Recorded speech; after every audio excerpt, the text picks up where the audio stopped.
ये कहानी मेरी नहीं बल्कि मेरे दीदी की है।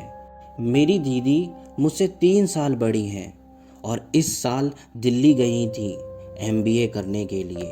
वहाँ उन्होंने एक पीजी में रहना शुरू किया। उस पीजी में 3 मंजिलें थीं।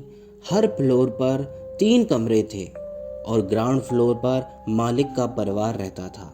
दीदी के साथ एक और लड़की उनकी रूममेट थी।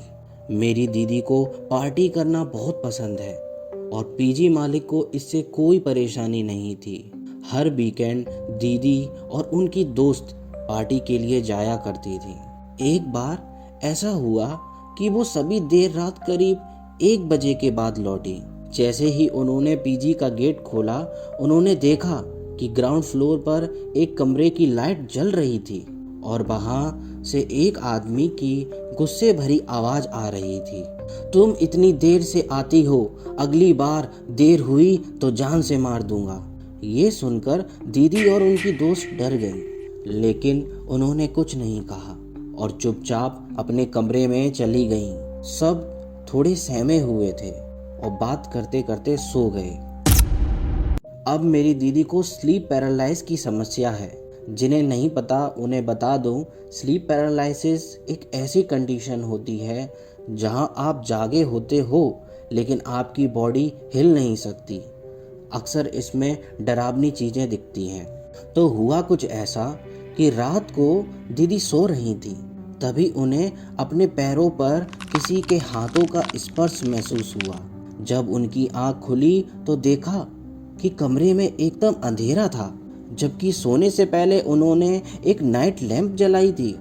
उन्होंने पैरों की ओर देखा तो वहाँ एक आदमी बैठा हुआ था जो उनके पैर पकड़कर बैठा था। शुरुआत में दीदी को लगा कि ये ना स्लीप पैरालाइज की वजह से ऐसा होगा, लेकिन जब उन्होंने अपने हाथ पैर हिलाए तो सब कुछ नॉर्मल तरीके से मूव कर रहा था। तब उन्हें समझ आया कि ये सपना या पैरालाइज नहीं बल्कि रियलिटी है। उन्होंने जोर से चिल्लाकर अपनी रूममेट को जगाया। जैसे ही उनकी दोस्त उठी और लाइट ऑन की, कमरे में कोई भी नहीं था, लेकिन दीदी और उनकी दोस्त दोनों बहुत डर गई थीं। दिल की धड़कनें तेज हो गई थीं। तभी नीचे से किसी आदमी की जोर जोर से हंसने की आवाज़ आने लगी। उन्हें लगा कि शायद कोई कमरे में आया होगा, लेकिन जब उन्होंने देखा कि दरवाज़ा अंदर से लॉक था तो ये पॉसिबल ही नहीं था। फिर अगले दिन दीदी और उनकी दोस्त ने तय किया कि वो पीजी छोड़ देंगी। जब वो पैकिंग कर रही थी तभी मालिक की पत्नी उन्हें खाने के लिए बुलाने आई। दीदी ने उन्हें बताया कि वो पीजी छोड़कर जा रही हैं क्योंकि उनके पति कल रात को बहुत गुस्से में चिल्ला रहे थे। तो ये सुनते ही वो औरत चौंक गई और कहा, कौन से अंकल? मेरे पति तो घर पर हैं ही नहीं।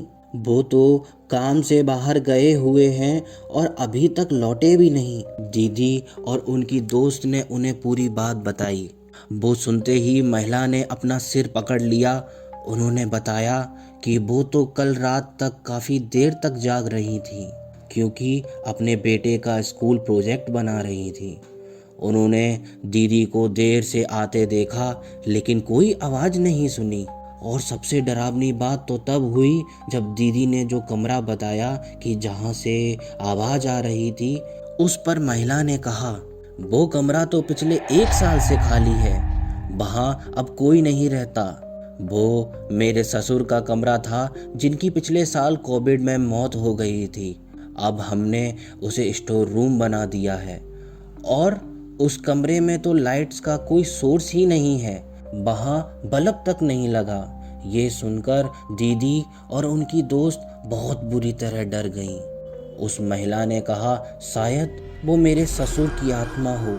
जब वो जिंदा थे, अगर कोई लड़की देर से घर आती थी तो वो बहुत गुस्सा होते थे, बहुत डांटते थे। और चौंकाने वाली बात तो ये थी कि मेरी दीदी का बैच ही पहला बैच था जो कोविड के बाद उस पीजी में रहना आया था। खैर, डर के मारे दीदी और बहुत सी दूसरी लड़कियां वो पीजी छोड़कर चली गईं।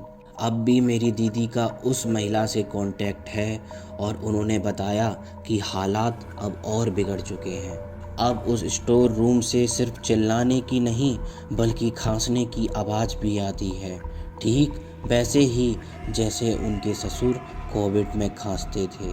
पूरी रात गेट पर कोई ज़ोर ज़ोर से दस्तक देता है और खोलो खोलो की आवाज़ आती है, जैसे वो कैद से निकलना चाहते हों। अब वो परिवार भी उस घर को छोड़कर जाने वाला है, क्योंकि उन्हें भी अब तक इस चीज़ का कोई सॉल्यूशन नहीं मिला।